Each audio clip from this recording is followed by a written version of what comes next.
Om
They request the Dharma.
Will the Sangha with great virtues, out of compassion, for the sake of this assembly and all living beings, please turn the wonderful Dharma wheel to teach us how to leave suffering and attain bliss and end birth and death, and quickly realize non-birth.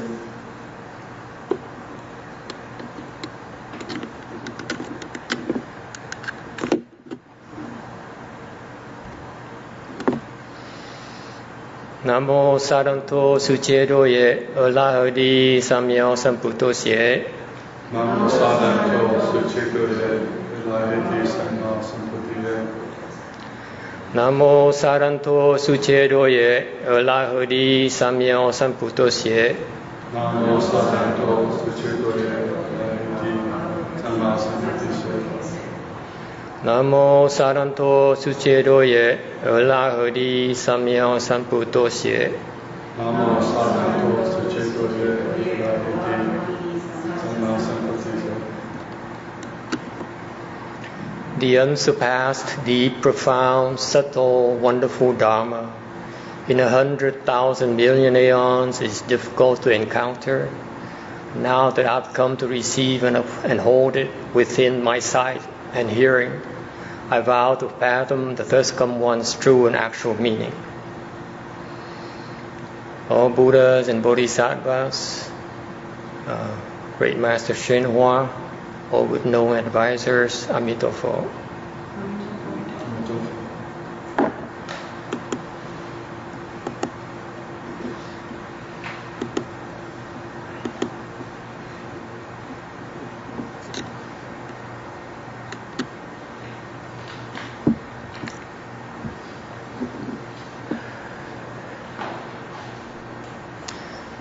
So after attaining the way, he thought, to leave desire behind to gain calmness and tranquility is supreme.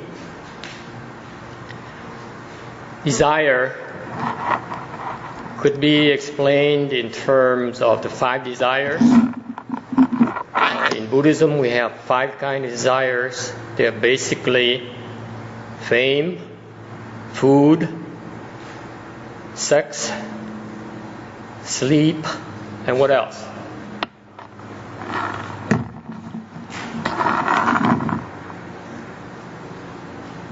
What else is missing? What? Wealth. That's correct. All right. That's what drives us, living beings in our world.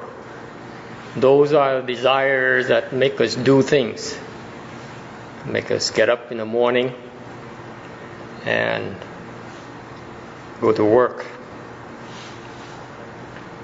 But the Buddha says to leave desire behind, meaning that it's not really leaving desire behind, but it means that to see through desires, to not let those desires drive us. Okay? Not to let those desires confuse us. And to gain calmness and tranquility is supreme. Now, it appears when you read calmness and tranquility, there appears to be redundancy, doesn't it? Calmness, peace, tranquility, aren't they the same things? What does calmness refer to? Calmness refers to your personal state of being. It's inner calmness and outer tranquility. It is supreme, meaning that in terms of enjoyment, in terms of happiness, there's none that can be better than inner peace and outer tranquility. Okay, now these standards are pretty high when you think about it.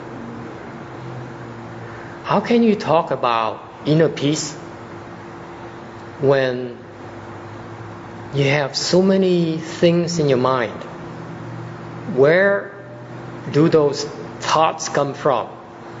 They're driven by your own desires. That's why if you're able to leave desire behind and to see through desires and cut off desires, then you'll be able to reach a state of inner peace, inner tranquility. All right? And notice the order of the words here. He uses calmness first and then tranquility afterwards. What does it really mean? Meaning it's really the inside that drives the outside. The environment is only in response to your own inner state of being. This is a very powerful statement, folks. It's very casual because when the ordinary person, including myself, I read this sutra several times, and when I got into this section about this very first section here, and read, leave desire behind. Yeah, we define desire, and define calmness and tranquility. But you fail to see the depth of the teaching here. If you have inner peace, then you can attain outer tranquility. Okay? And the converse may not be true. Even if you have outer tranquility, you may not attain inner peace. Or even when the outside is very chaotic, it doesn't mean that the inner is unpeaceful. Okay? How does it apply to you? Take it to when you look at this here, the reaction of some of you might be, okay, I made it to a pretty high level of calmness in terms of samadhi. Okay? But what the Buddha refers to here, the kind of samadhi power and peace and tranquility here, exceeds those of the externalists, exceeds those of the people who reach 8th level samadhi. That's the highest that the externalists can attain. And even the arhats, after they reach the level of samadhi, meaning the samadhi of total extinction, meaning nothing whatsoever, their peace, their inner peace and tranquility is still not supreme yet. He is reminding even the arhats here that you keep at it, you can reach a still much higher level of calmness and tranquility. Okay? So there you go. From a Buddha's perspective, you can reach the state of samadhi of the enlightened beings in Mahayana, which is very peaceful, very blissful. And you go to a lower level, you can reach the samadhi power of the arhats, okay, which is incredible. Their samadhi is so incredible. Their state is so blissful already, okay. but still not supreme yet. And you go to the lower level, you reach the samadhi power of the externalists. Let's say the Taoists or the Tai Chi trained people. They reach 8th level samadhi, and they're pretty good. They're so blissful that they become attached to it very easily. And that's still not optimal yet. But what about us, the ordinary people? What about calmness and tranquility? How can you use it? Anger. You have to pay attention. See, the ordinary folks talk about the pursuit of happiness, and they have no clues on how to do it or what are the pitfalls of that pursuit. This is the clue right here. If we seek happiness as ordinary people, the first thing we need to seek for is inner peace. You have to be happy inside first. Okay? If your happiness is based on external factors, like your happiness is based on your spouse praising you or approving of you, okay? That's considered external factors.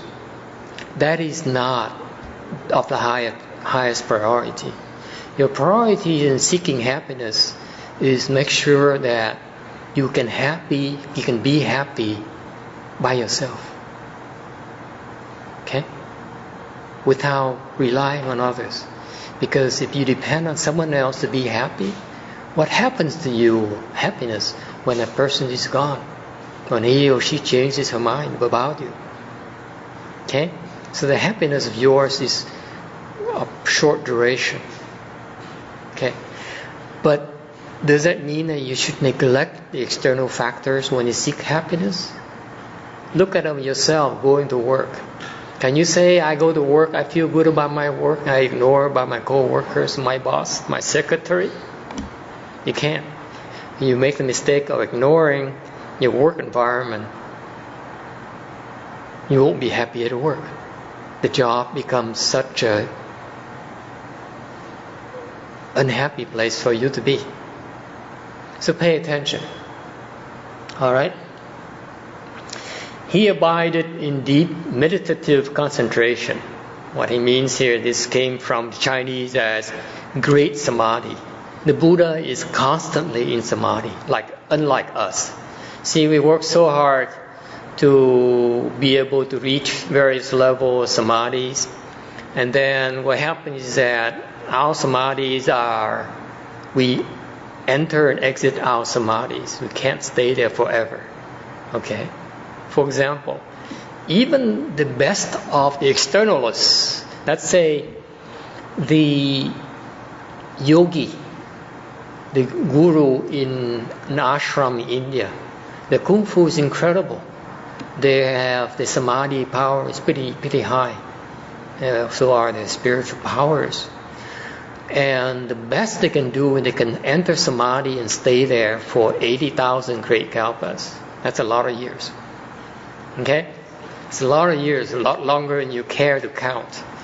You care to keep track of. But trust me, for 80,000 great kalpas, they can be in samadhi. And then, at the end of the 80,000 great kalpas, a thought arises. And they exit samadhi. And they suffer again. Alright? So, the nature of their samadhi is it has a duration. Okay? So when in contrast, the Buddha is the only living being in our Dharma realm that can be constantly in samadhi. He's the only one. And in while he was in samadhi, he subdued every demon and externalist. What's a demon? What is the difference between a demon and a ghost? Demon is personal, Okay, there's some personal demons, there's some personal ghosts as well. You don't realize a ghost possess you. It does happen. The demons are evil. Or the last chant class, I have people who are possessed by ghosts. I try to give them some hints on how I could help them, but they never listen. Therefore, it's just the way it is. You can be possessed by ghosts too. So those ghosts become personal. They become you. You can't tell the difference. Anyone else? What's the difference between a demon and a ghost? A demon is evil. You're getting close. Some ghosts can be good and some bad, but demons. Okay, along the same line, yes, very good. It's very close. Demons are evil, meaning that they mean to harm you. They're no good. Their existence is predicated upon inflicting harm on you, making you afflicted, making you lose your samadhi power, making you fall, making you make mistakes, making you get angry. Okay? And they are very good at that. They have many more powers than the ghosts. The ghosts are like the small-time demons. Okay? The demons are much broader. For example, Master YongHua says our computers are really an invention of heavenly demons. That's how powerful they are. They gave us something that we cannot do without. Think about it. We become dependent on computers more and more. When you discuss those RAM, or they only exist in a certain RAM? Good question. Heavenly demons. Heavenly demon is one kind of demon. There are 4 kinds of demons. We go into that down the road. But the heavenly demons are one of the most powerful demons. They happen to live in the 6th desire heaven, the highest level of heaven in our desire realm. That's where my father was reborn, by the way. And he came back to visit my brother. And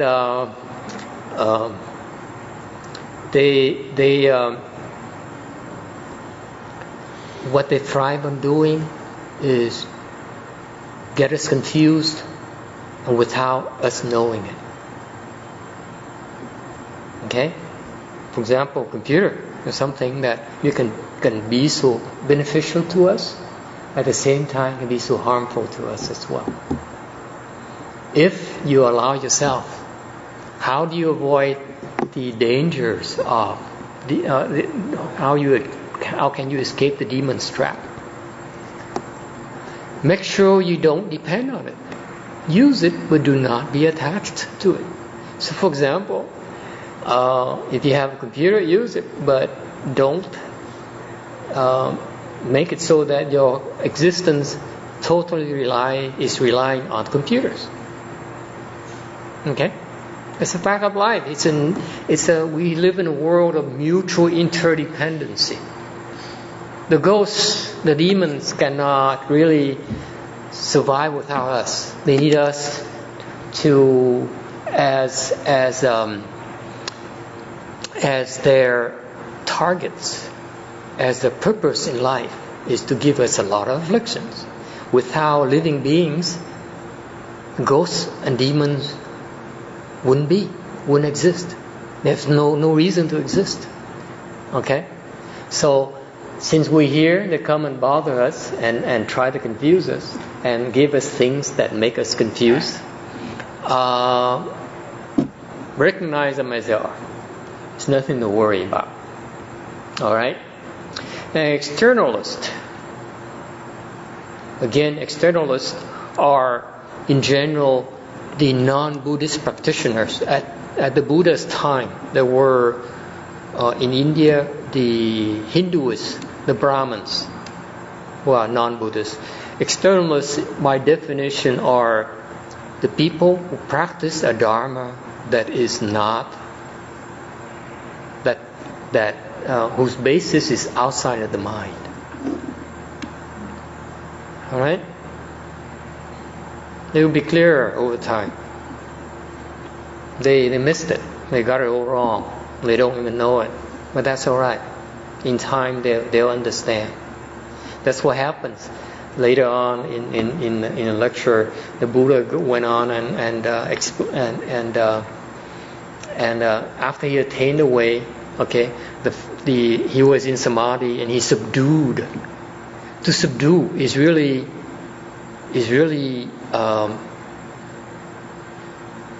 based on virtues.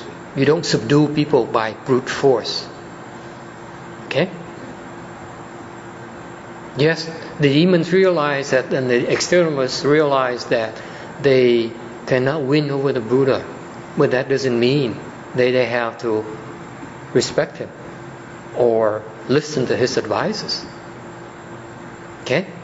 To subdue is to inspire respect by the Buddha's virtues, not by his strength, by his wisdom. Alright? A very important distinction in Buddhism. We subdue the non-believers, the people who want to harm us. We don't harm them. Alright? That's a huge difference in Buddhism. In the deer park, he turned the Dharma wheel of the Four Noble Truths and took across Ashnata, Kondinya, and the other 4 disciples who all realized the fruition of the way. Okay. When you read about the story of the life of Buddha, you may read about the fact that after he became enlightened and he was tested by the demons and passed the demons' test. Okay. He then contemplated what to do next. And then he looked at the Saha world and realized that these living beings, the human beings, are very obstinate, very hard-headed. They're not willing to listen. They're very arrogant. And therefore he decided not to teach. He said, these guys are pretty low in my list of things to help, of living beings to help. Okay? So he sat there and decided what to continue to contemplate. Okay. Now, as Buddha, there's a lot of things and places that he can contemplate. People he can contemplate. Living beings he can contemplate. But at that point in time, the king of the first samadhi heaven, okay, he's even more venerated than the Christian God. Okay, he's the king of the first dhyana heaven. He's very well known throughout our world, more so than a Christian God, because he has a broader scope than a Christian God. Okay, this guy here really believes that living beings are his children. His children. Yes.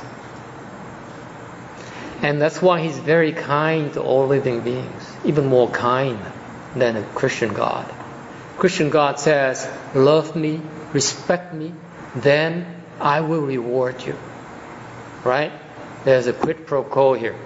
You have to do something for me before I do something for you. It's not the soul with when you're a parent. See, this first dhyana God King here, King God here, really believes that all living beings, all humans, all living beings are his offsprings. Therefore, he loves them like his own children. Okay? When he realized the Buddha is about to bypass living beings, humans, in the Saha world, his children, he panicked. And he said, I better do something about it. I better protect my children. So he quickly appeared in front of the Buddha, circumambulated the Buddha innumerable times. See, we do it only 3 times here as a symbol. Okay? But actually, when they request Dharma, they request that as many they circumambulate the Buddha many times, and then he knelt, and then he requested the Buddha to teach his children, to bring his teaching to the Sara world, to our world. Okay, he did it like by requesting. Making the request 3 times. That's the Buddhist Dharma for requesting Dharma. When you do it in the proper way, the Buddha cannot refuse. So, if even the Buddha cannot refuse, his own Buddhist disciples can certainly not refuse it when people know how to request Dharma to them. That's a hint for you out there. If you want, let's say, more Dharma, to listen more Dharmas, you have to learn to request the Dharmas. For example, I dropped the hints many times that the DRBA has pretty good lecturers. The last time Venerable YongHua came down here was like last January, right? And the time before that was about 7 or maybe 9 years ago. 9 years ago. 8, 9 years ago. Okay? He would go everywhere else, but not Long Beach or Los Angeles to lecture. He came down here for some official business. Why is that? Because you guys never know how to request him to come down here. Okay? Did you enjoy his lectures? Did you learn a lot from his lectures? No, you didn't learn that much. Okay? He taught so much more than you can realize. That's the depth of his teaching. See? I'm different. When I teach you Chan, I have to make it very specific to you. I said, okay, I don't have a lot of time. Nor do you. Okay? You are non-believers anyway, so if I don't help you, give you shortcuts, then you lose interest very quickly. So I have to devise shortcuts and expedients to help you make progress very quickly. Alright?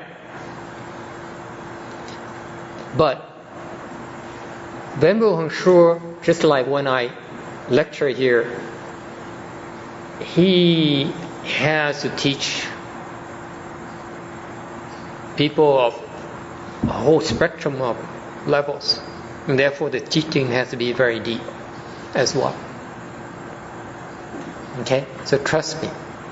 It may appear like you're not learning much, but he has so much information packed into his simple words, his simple stories. Okay? And that's what he did to me 12 years ago. He did everything to make him despise him and lose my respect for him, just to test me. And sure enough, I never respected the man. And the next thing he did is he did everything in his power to encourage me to leave the DRBA. That's him. And while he was doing that, he was teaching me so much. That's incredible. So, when he did that, I was pretty mad at him. I said, this guy here is such a mean monk. But I was so stupid. It was not him, it was me. Remember the thing about calmness and tranquility? That's a message right there. Okay? No matter what happens out there, no matter what people tell you and say to you, it's you who decide to lose your cool. And then you blame others for your lack of self-control, of your unhappiness. Is basically your own doing, no one else's. Right? Basically, someone comes along to you and say, I don't like your shirt. I don't like your tie. It looks ridiculous. And off you go. The same sentence it were said to another person, he and she would have an entirely different reaction to yours, your own. And yet you are the one who decides to lose your cool, to lose your control, become so unhappy, and then you blame that person. See, the teaching is so wonderful. After 10 years of licking my wounds and feeling sorry for myself, I finally realized that monk, Venerable YongHua, taught me so much that I became so grateful. Okay? And that I can't wait for the next chance for me to bow to him, to say thank you. The last time he came to my father's funeral, he was wearing a black robe. I went there and said, this is it. This is my chance to bow to him, both to thank him for teaching me, for having taught me in the past, okay, in a reverse way, and then coming to my father's funeral for honoring my father's achievements, okay. When you die in Asia, especially in Vietnam, no matter how bad of a person you are, okay, people will still have to honor you and pay respects to you by coming to your funeral. Only when you're a worthless person that they can skip your funeral. So my father, when he died, when he passed away, and he was not in very good terms with the DRBA, maybe superficially he was, but basically he has one foot outside the DRBA and one foot inside. He's still a hung platform person, but he lives in a non-DRBA temple. See, I'm totally outside, thanks to Mr. YongHua. Okay, I have him to thank for that. Because my training, I was meant to be trained a different way, not the same as YongHua was. Okay. And when he came to my father's funeral, I was so touched. I said, "This is a man who knew that I hated his guts. He wasn't sure I was over my hatred. Let me put it that way. Okay, my feeling was pretty intense at some point in time. That when I left the DRB, I said, if I ever succeed, if I ever can make anything at all meaningful out of my life as a left form person, if I don't return to lay life, I don't backtrack, if I stay as a monk, okay, I can consider myself to be a failure until the day that I can get over this hatred here. Okay, that I someday could bow to him. Okay, and so I was so happy to see him there at my father's funeral and this funeral home, and I said, my chance to bow to him and express, to teach the other folks. Okay, he was there by himself, no escorts. He has only one lay person as his escort, and he wore a red robe. He only wears red robe into when he attends very, very important Buddhist ceremonies. Okay? For example, the governor of California invited him to attend his inauguration. Okay? So he asked, should I wear a red robe or a yellow robe? Okay? And then I understand he finally went there wearing a yellow robe or maybe a red, I don't know. So it's still debatable. The red robe is such a very formal event. And yet he wore to my father's funeral a small-time monk who's... Okay? So I was so grateful. I said, and so the whole assembly, when he went there, YongHua went there, Venerable YongHua went there, there were about maybe 400 or 500 people in that small funeral home meeting hall, and they were not properly respectful to him because the majority of the people there were basically Vietnamese. My Vietnamese master was there, and he's the highest level ranking monk. And he even has seniority over Venerable YongHua, and therefore he takes up all the attention. But I noticed that people were not properly respectful to Venerable YongHua and the significance of his wearing a red robe. So I decided that I would make sure I bow to him in front of everyone else, including my own brother, okay? My mother, everyone else. And guess what happens? Don't bow to me! He told me, you are forbidden to bow to me. Never said a word to me, but he made it clear to me that his message to me is that, don't you dare.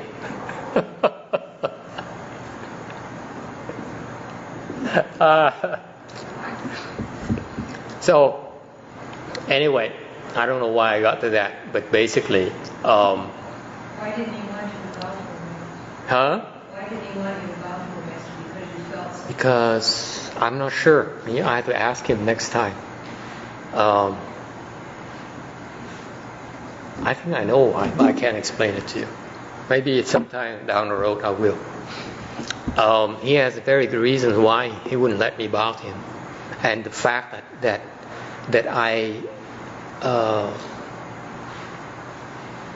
he didn't request me not to bow to him. Okay, if he requested me not to bow to him, then I would have to do that. Okay, but he basically, the way he did it left me an option of bowing to him. Okay, you have ways of dealing with each other as monks and nuns. Okay, you have certain protocol, etiquette, and you do certain things the proper way. Then it takes out a lot of options out of the way. So he left me the option of bowing to him, but I decided not to bow to him because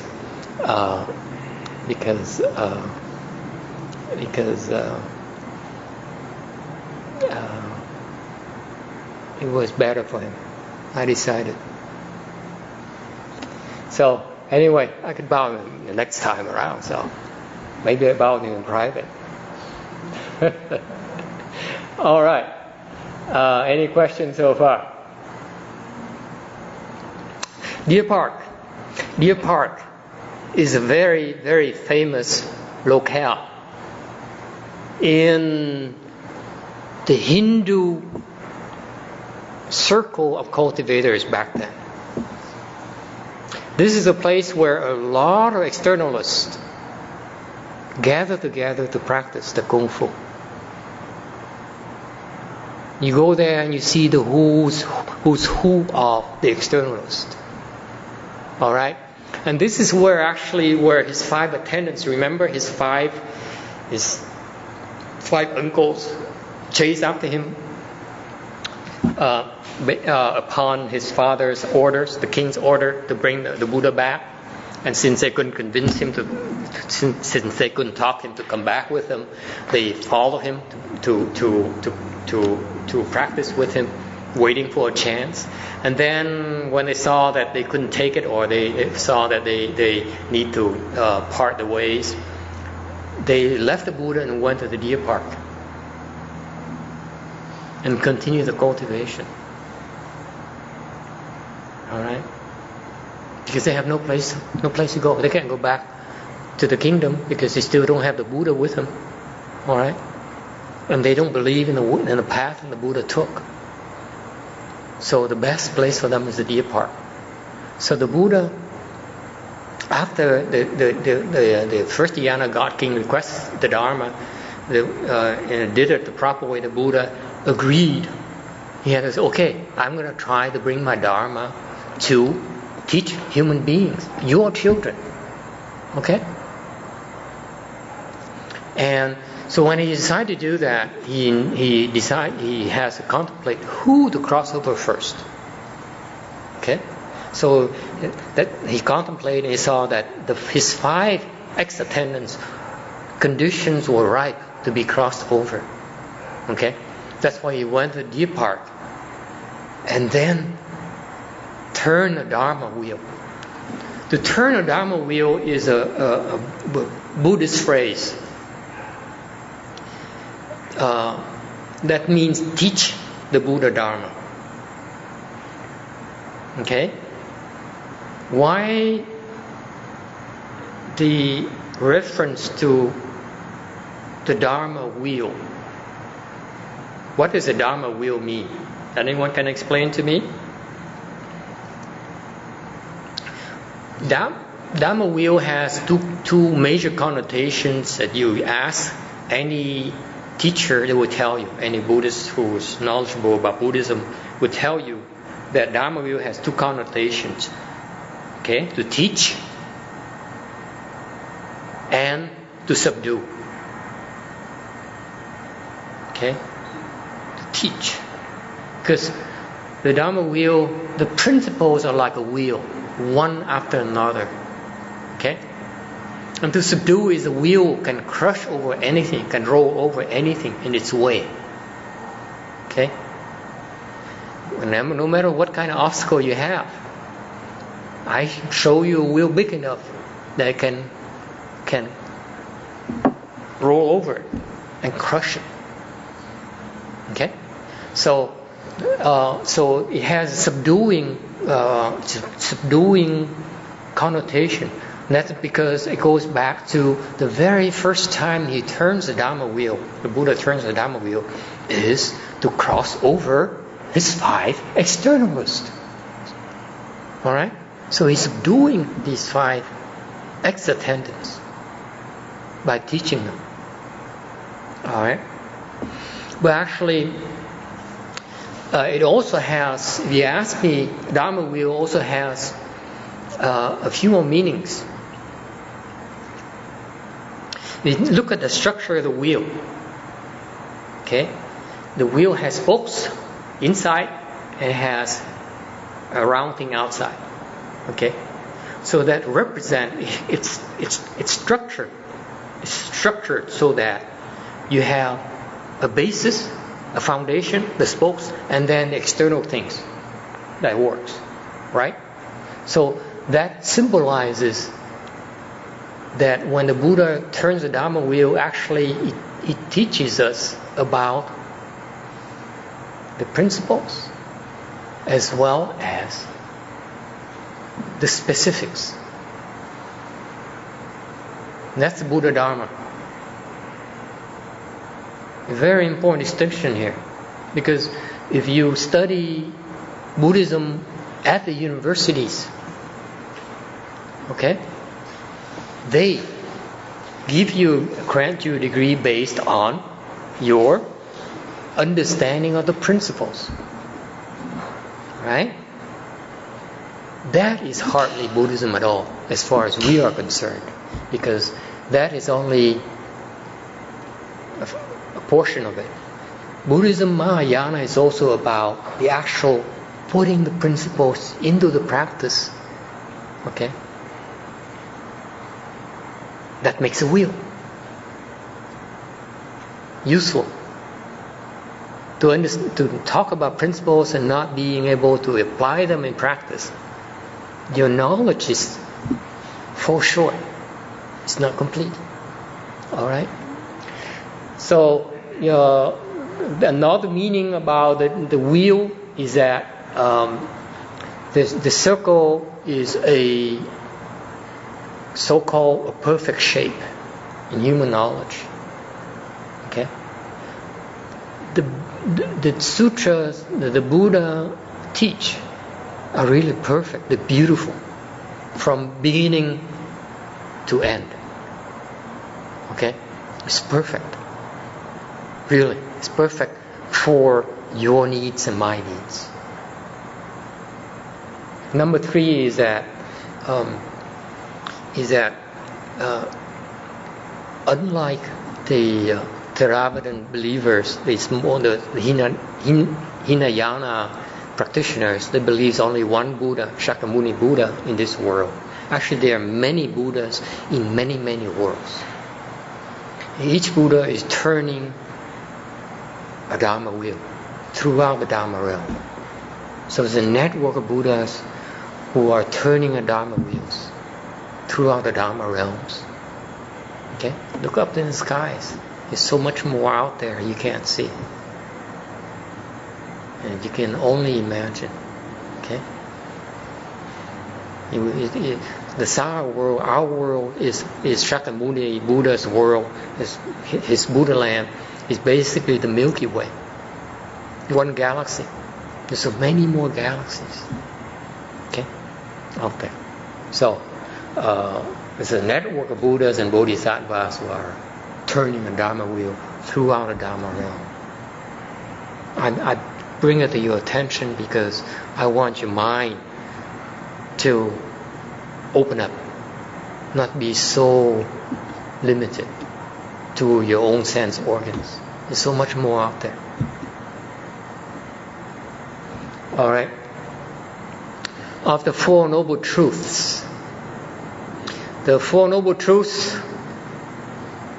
are the foundation of the Hinayana teaching. Okay? What are they? Four Noble Truths refer to the truths of. A truth is a universal truth that is true in time and in space. Okay? It won't change. It's forever. It's true in the past. It's true in the future. It's true for you. It's true for me. It's true for all living beings. Anywhere in the universe. What are the truths? The truths, the four truths. Number 1 truth is the truth of suffering. Number 2 is accumulation. Number 3 is extinction. Number 4 is the way. The only 4 truths. That is unchanged. Okay. What is the truth of suffering?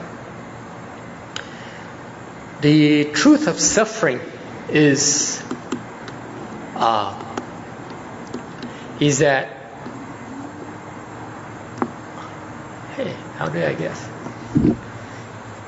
Suffering is a state of being for living beings in a Sara world. Okay? Sufferings can be divided into either 3 kinds of sufferings or 8 kinds of sufferings. In 3 kinds of suffering, there's suffering within suffering, suffering of decay, and suffering of the life process. Suffering within suffering is basically you suffer, you're in misery already, and yet you add insult to injury. Alright? For example, your wife left you already. And then now your dog doesn't like you anymore. It also runs away from home. Okay? I don't know what hurts more, but it's suffering within suffering. Number 2, okay? Suffering of decay. The suffering within suffering is when you're so destitute, you're so poor, you have nothing. It's just a lot of suffering, right? Now, suffering and decay is just the opposite of that. You have a lot, but then you lose it. This is suffering from your loss. See, the prior one is suffering because of you don't have it, of inadequacy. Okay? Don't have enough. Number 2 is that you have enough, or maybe you have a lot, but then you lose it. That is unbearable. Okay? I don't know about you, but for the normal person, the first time you fall in love and fall out of love, falling out of love is a primary example of suffering of decay. It destroys you. Number 3 is suffering of life process, meaning that you age. What are you going to do about it? You might say that, okay, I'm not that poor, so I don't have to worry about number one. Number two, I'm not that rich either, so don't, I let Bill Gates worry about his money. I don't have that problem. Okay, I just have enough to take care of myself, my family. But then it's number three. So it doesn't mean you're not suffering. You're not exempt from suffering at all. Number three is everyone suffers. We are dying. Our body is dying. Nothing you can do about it. Including the externalists. Remember? They can suspend the dying process for 80,000 great kalpas. And then they age again. Okay? The Taoists, immortals, have the false notion that they can be immortals. Actually, they can live for about 10,000 years, much less than the Hindus.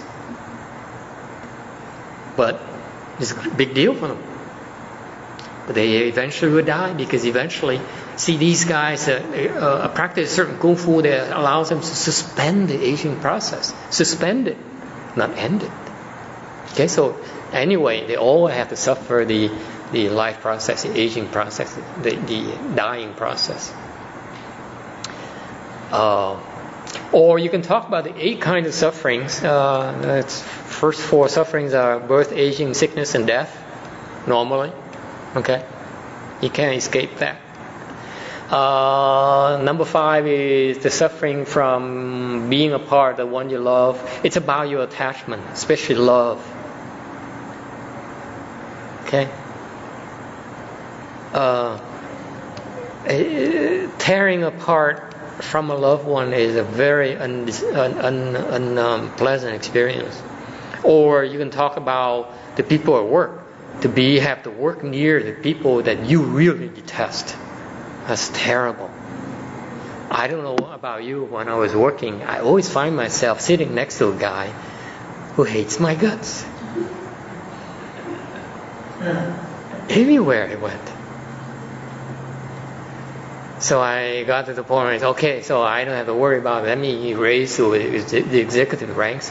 Now, they don't have to like me. And guess what? They all detest me.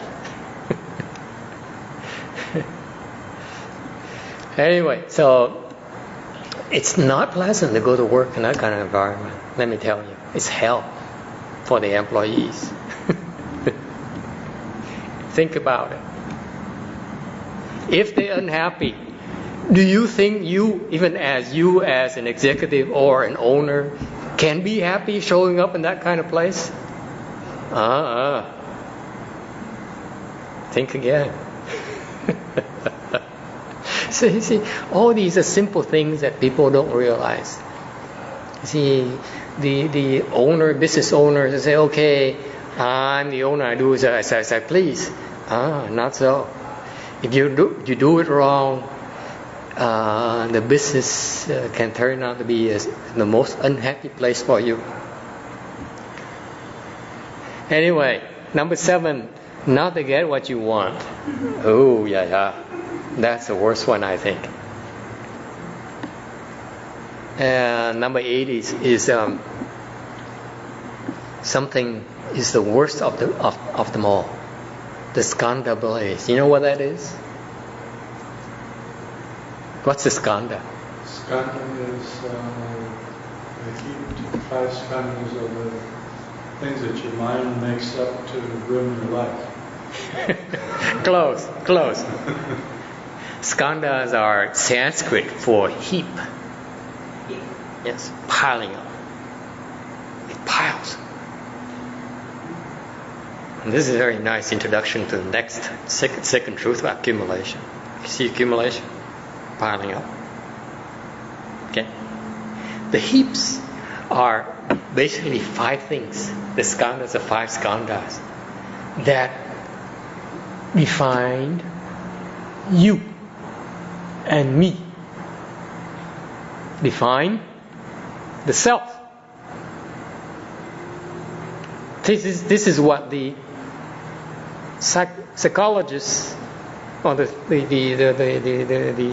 shrink, the crazy people or doctors, they don't understand. See, until you learn how to deal with that, the self is really made up of 5 things. One thing is form, second is feeling, third one is cognition, number 4 is activity or formations, number 5 is consciousness. And we go into that in the future lectures. Okay? So basically there are 5 things that define the self as you call yourself. Yourself is basically more accurately described by those 5 skandhas.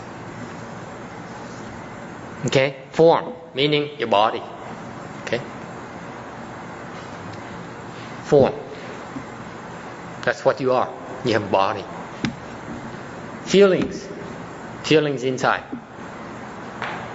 Cognition. You can recognize things.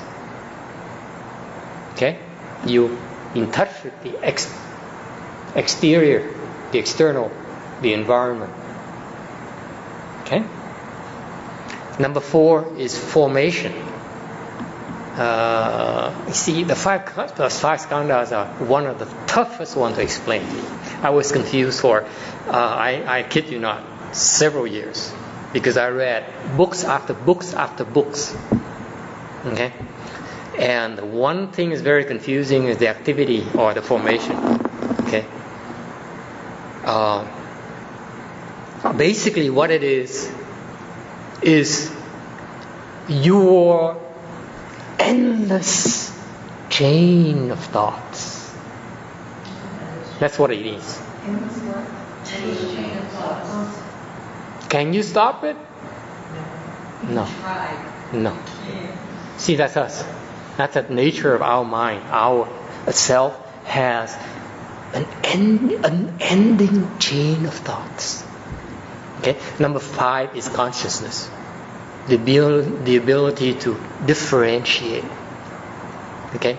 This is where the self really excels at. It can tell us about good and bad. Okay. Worst and the best. Good and better. Okay? And that's the nature of the self. What happens is that when the self is described by these 5 variables, okay? You look at those 5 variables, we have 0 control over these 5 variables. So they're like a raging blaze that robs us of our treasures. Okay? There's nothing you can do. That to me is real suffering, don't you? Luckily for you, you don't know what they are. So you say, hey, I don't know. You will. Stick around long enough, then you see what I mean. Okay? Don't go hide your head in a sense now.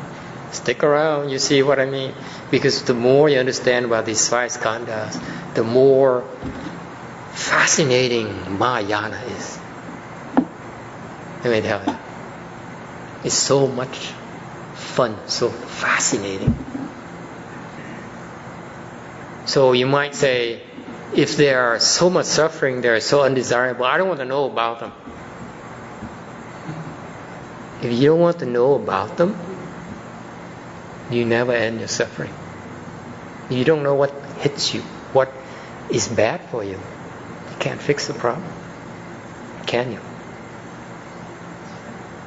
What's the number 1 step in problem resolution?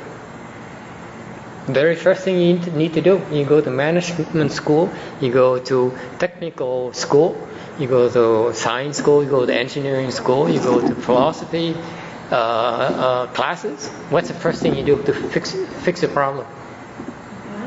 You find a problem. If you cannot put your arms around the problem, you can't fix it. Can you? Okay? So anyway, so the 4 noble truths of suffering. Okay? Suffering is a thing that we endure. The second truth is that the nature of suffering is that it accumulates. It's not like it's only one form of suffering. The 3 kinds of suffering, the 8 kinds of suffering, they have a way of accruing one on top of another.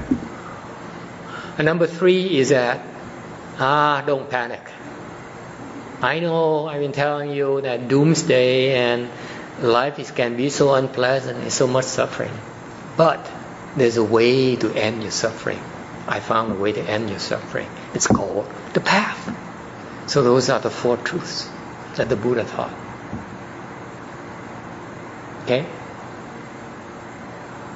Well, how will it work for his 4 ex-attendants? These guys saw him coming from afar and said, he's a loser. You went off the wrong path. You're not supposed to, when you practice ascetic practices, you're not supposed to eat, receive offerings. He gave up on us. He gave up on our path. So he's no longer neither a prince nor a real practitioner either. He's nobody, right?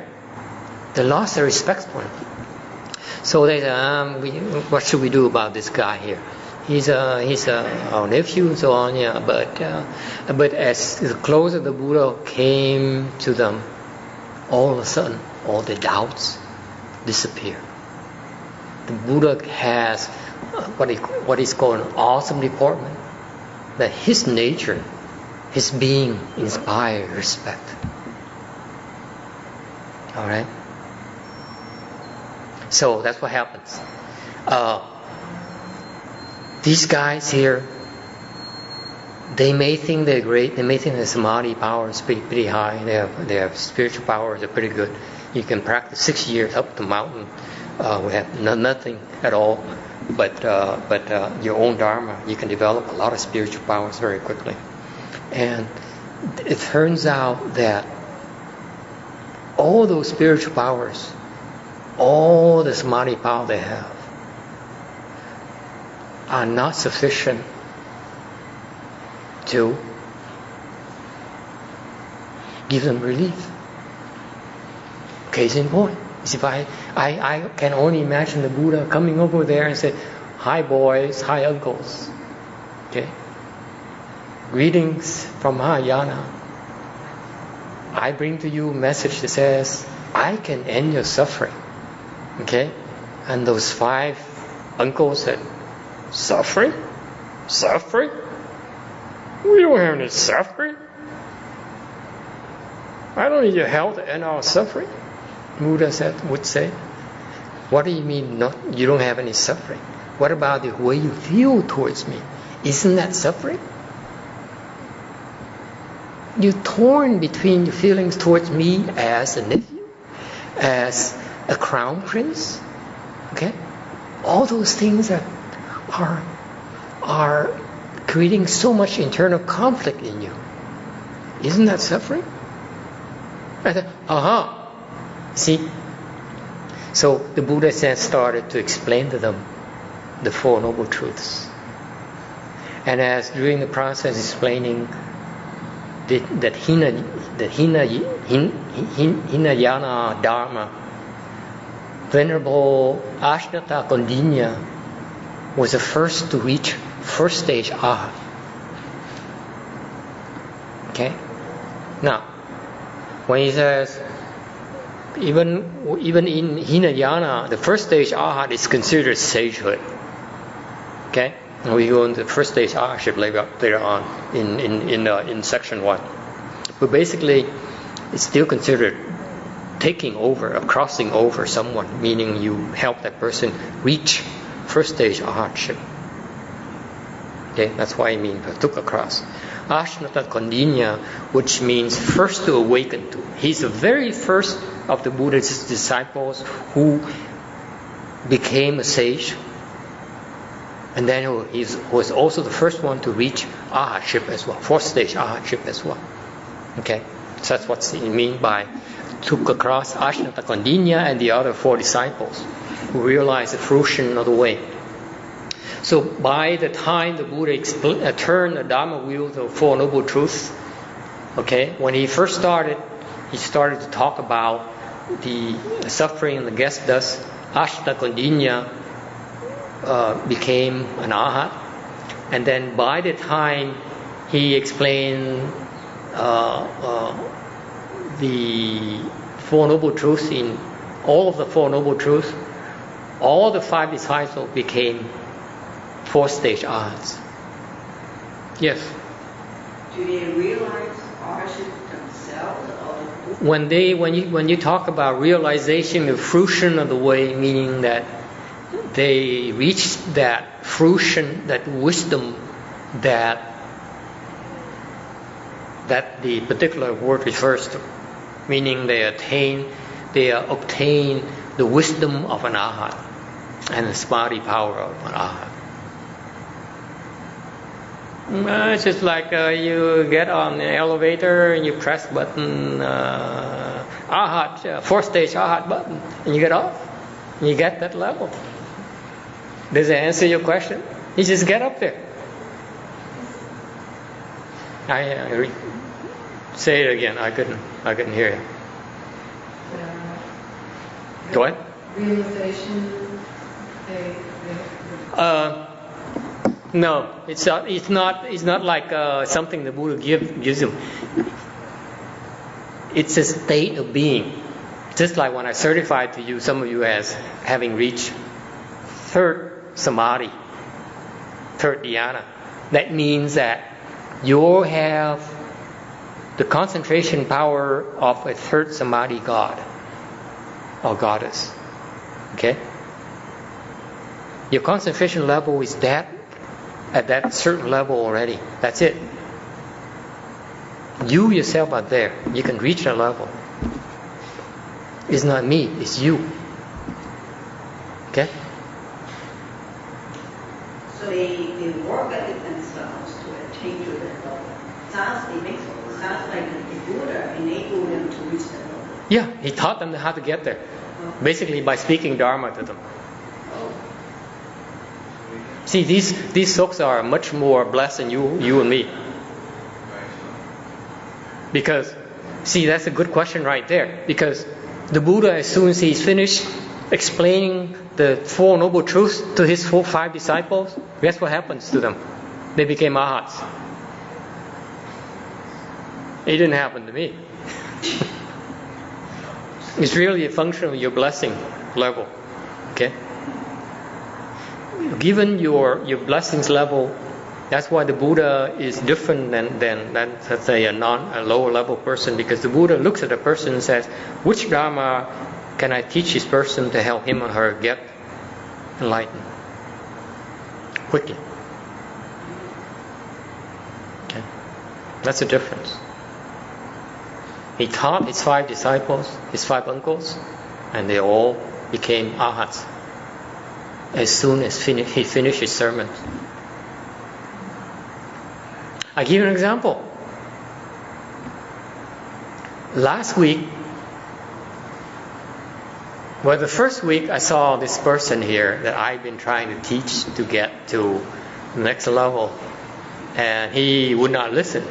Yeah, actually I taught him a lot more than he realized, just like YongHua did to me. But that's my job. And then he failed to understand why I said a lot of things to help him reach his next level very quickly, whereas others had no problems. And then all of a sudden, recently, I'm sure that since he's been practicing, he or she, who knows, okay? All of a sudden, she made it to the next level. After, this is the 3rd lecture now. This is what's fascinating about the Sutra lectures. Okay? When I taught Chan, I had fun. I created something new, a new Dharma to teach you guys, teach you Americans. Okay, the way Chan has been taught before, and that's my fun. Okay, my challenge. But if you have any samadhi power at all, okay, then you definitely want to come to attend the Sutra lectures, because that's when you really flourish. And vice versa. Even if you don't have any samadhi power, you come to the Sutra lectures, you can get samadhi power very quickly too. If I decide to help you. Okay? So, in other words, the Sutra lectures, in my mind, now this is my secret, are even more important than the Chan classes. Because I'm free. I can help you reach at all the whole spectrum. Which I can't do with Chan. Because in my Chan classes, I want to make sure that I do not offend and alienate the non-believers. You see, my hands are tied behind my back. There's certain things I can't talk about. I can't talk about suffering, for example. Okay? Because suffering offends people. Right? Even like John Paul II, the late Pope, he says, "You Buddhists are so pessimistic. You always talk about suffering. One of your major truth is the truth of suffering. You guys are so pessimistic." He's right. Okay? A billion people believe his teaching. Okay? So when I go and brandish and wave my Chan flag out there, I try to. There's certain things that I have to avoid to offend. If I realize that some people, like some of my last Chan class students, are very faithful Catholics and Christians, okay, and therefore there's things that I can push envelope so far, and I have to back up. In this the Sutra lectures, I'm free to roam around and do as I please because I'm making no excuses. I'm trying to get people not even to attend it so that I have more freedom. Okay, but this is an incredible class. Let me assure you, because it's even more powerful than a Chan class.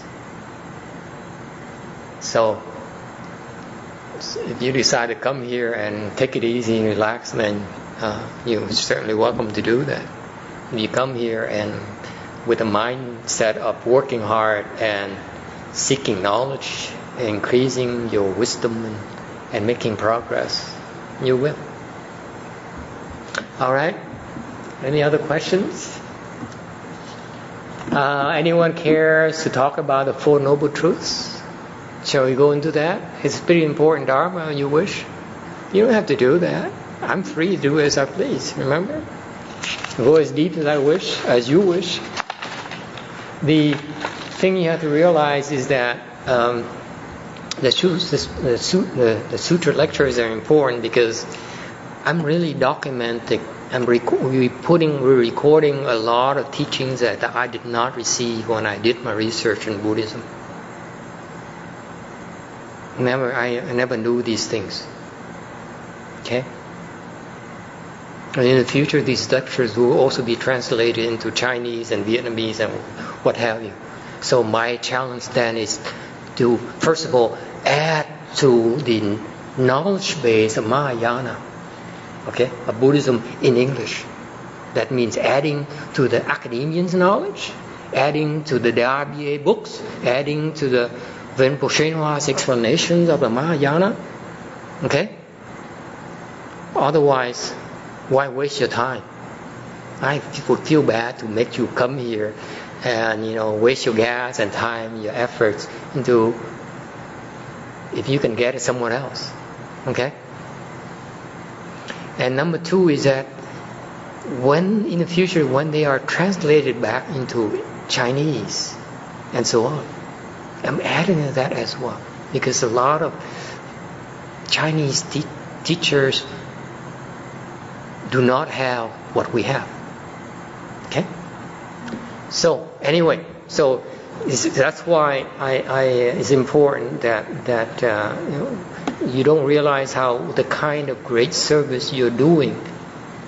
This is assuming that my lecture is worth anything at all. After all, is that by requesting the Dharma, okay, you're opening a door. You're making something you're adding to the knowledge of Mahayana treasury, knowledge in the West, a big boost, because there aren't that many lectures in Mahayana in English. Remember, Venerable YongHua was here lecturing 9 years ago, and he's not lecturing sutras at all when he was here last January. Sutras are where you can discuss the Mahayana principles in great depth. All right. So let me go over the Four Noble Truths quickly. The Four Noble Truths were taught in three turnings. The turning of revelation, the turning of exhortation, and the turning of certification. Okay? Huh? Certification. All right. The turning of revelation, the Buddha says, this is suffering. Okay? Its nature is oppressive. This is accumulation. It beckons. This is extinction. And you can certify to it. Okay? And this is the way you can cultivate it. Suffering is the result of accumulation. Accumulation is the cause, and the suffering is retribution. If you allow suffering to accrue, if you allow accrual to happen, you end up with a lot of sufferings. Okay? Extinction is also the result for cultivating the way. So the way is the cause, and the way is the effect. So it's a pair of causal effects. All right. So the revelation is that the four things: suffering, accumulation, extinction, and the way. And the next turning, the Buddha then said, "This is suffering. You should what's the word? You should recognize it. This is accumulation. You should cut it off. This is extinction. You should realize it. And this is the way you should cultivate it." So he says, all these four great things are wonderful. The four great truths are important for you to know. But now you know it, okay? You should cultivate them. Okay? That's why he ends up saying, cultivate it. And number 3, the turning a Dharma wheel, the turning of certification. He says, this is the truth of suffering. I've already certified to it. This is the truth of accumulation. I've already cut it off. And this is extinction. I have already realized it. And this is the truth of the path. I have already cultivated it. I am the end result of that. Okay? Is accumulation the attachment to everything? No, it's a build-up. It's the grasping for the form. What accumulation is accrual of things, or having things, having everything. Our thoughts are who we are, etc., the scandals. Yeah. So is it all of that and everything else as well? Everything, all the sufferings have a way of drawing one another together to compound things and make things worse for you. That's accumulation. You don't stop. See, the nature of that, the suffering is that if you only have one suffering, it's not a big of a deal. Look at your body. Where it hurts. It hurts all over. It's never one single organ. Okay. I have someone who came to me and said, I have kidney problems. I said, okay, so I have kidney problems. Don't work on it, please. Ignore it. I said, really? Yeah, don't work on it. And okay, so what do I do? Okay, well, we do something about it. We do something. I promise. And guess what? It turns out that the kidney problem is not as severe as arthritis. Arthritis is much more severe at that stage, at this stage. Okay? So, all these sufferings have a way of coming together, okay, of drawing one another and overwhelm you. And they accumulate. It's never one. They are drawn together, one after another, until you break. Extinction is that you end all sufferings. No more sufferings. All sufferings are ended. You have no more sufferings. But you've ended too. Huh? You've ended too. What ended? You yourself is extinct. Talking about if you become extinct and die. No, extinction and death are different. What did you say? Extinction and death are different. Die, you're reborn again, starts again. You start all over again. Yeah. That keep accumulating, and then you get extinction, then you start accumulating again and get more extinction? No, extinction is that you end suffering, therefore is no more accumulation. The suffering is extinguished, not you. The you that's associated with suffering is extinguished. Yeah, but I'd like to hear about this one. That's why it's called the Four Noble Truths. It happens after you've traveled away for a while. This is revolutionary knowledge. Trust me, to the human realm. That's why the first Dhyana God King had to request the Buddha to teach us. He did us a big favor. That's why he's much more respected, even so, than a Christian God for that reason. Okay? He has tremendous merit and virtues for having requested the Dharma. He was the first one, and he called the Christian God, hey, come! And they both actually knelt and requested the Dharma. But he's the one who beckoned, who called the Christian gods, hey, come on over. Let's request the Buddha to teach us.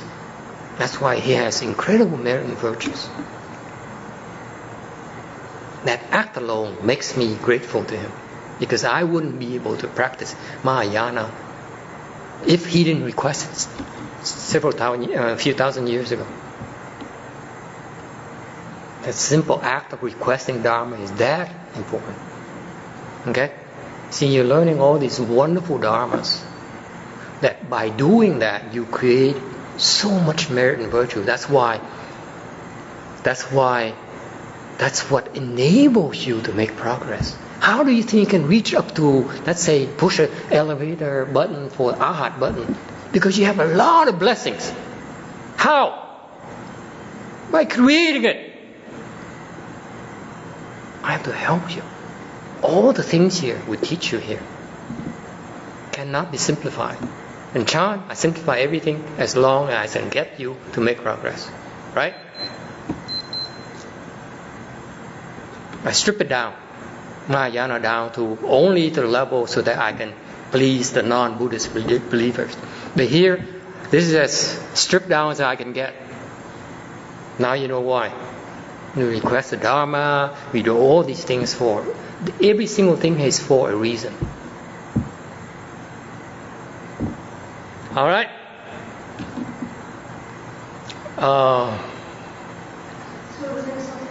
Exaltation is cultivated. If there is suffering, you can end suffering. That's revelation. Don't worry. There's something called suffering. Don't get upset. Don't think it's pessimism. actually, if you recognize suffering and you are suffering, there's a way to end suffering. That's revelation turning. Second turning is that you should do it. Now you know it. Do it. Cultivate it. What are you waiting for? Okay? It's just like you know that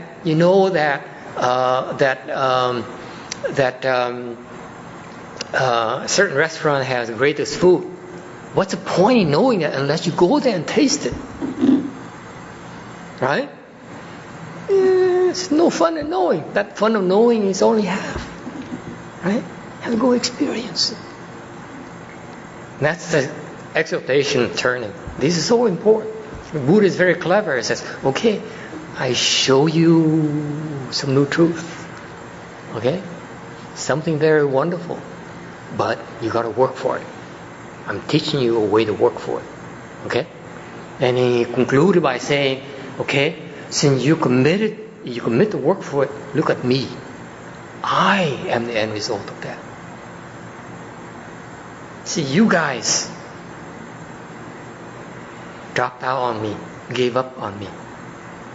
I invented this path. I discovered this path of cultivation. Okay? I just told you about. But I realized this cultivation path.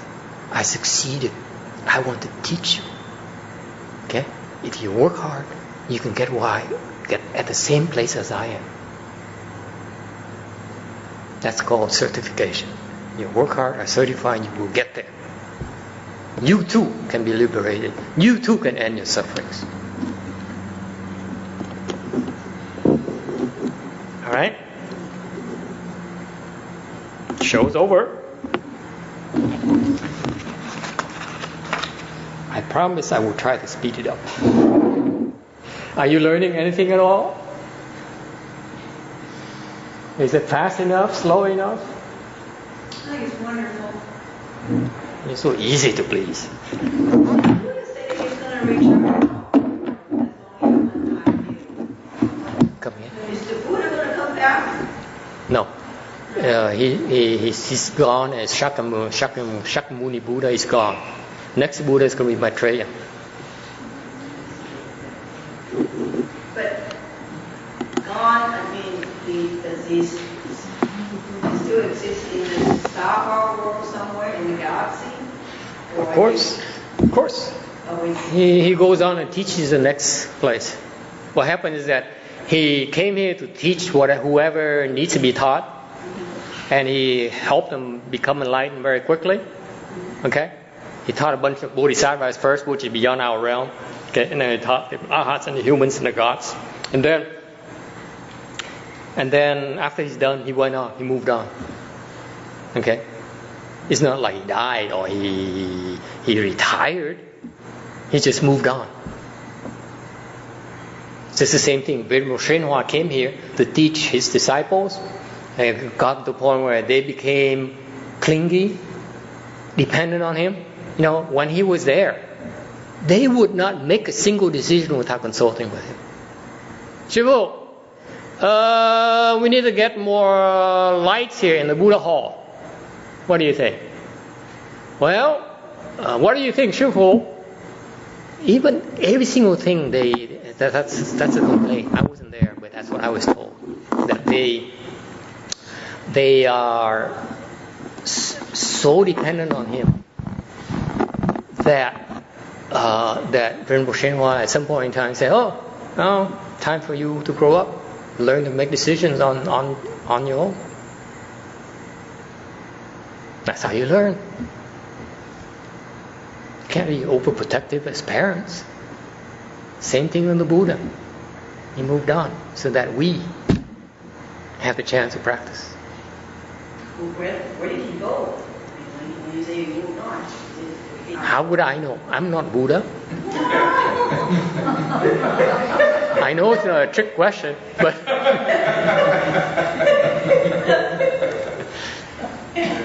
no, actually, he moved on to the next world. Buddha's. Another Buddha land? Oh. No, not another Buddha land. It's a little bit beyond the scope here, but stick around.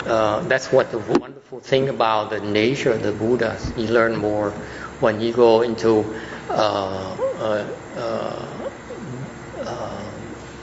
deeper level of Mahayana sutras. Then you understand where they stand. But that's okay. Just be patient. There's so much to learn here. Learn about noble truths and all those things. Internalize these things and give it time. And then eventually you see why Buddhas do certain things. That's why eventually, you understand why I can strip down so far certain things. Eventually you need time before you have enough blessings to understand or to receive the explanations. Okay? Let's do the transfers.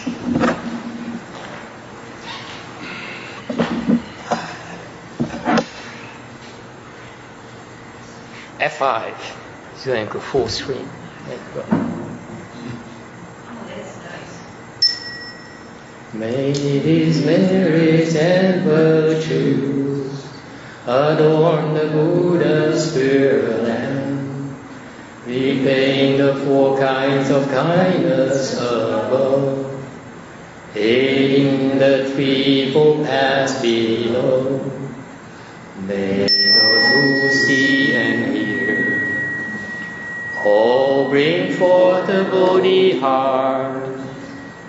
And when this retribution body is done, be all born in the land of utmost bliss.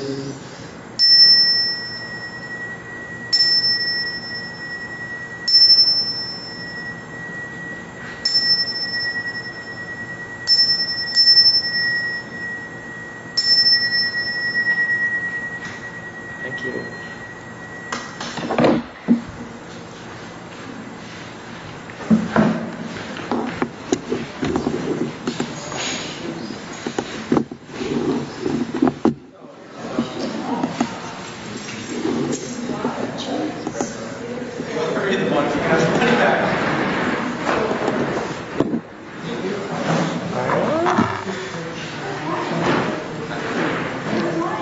Studying for his exam. CPA. He's going to talk to you.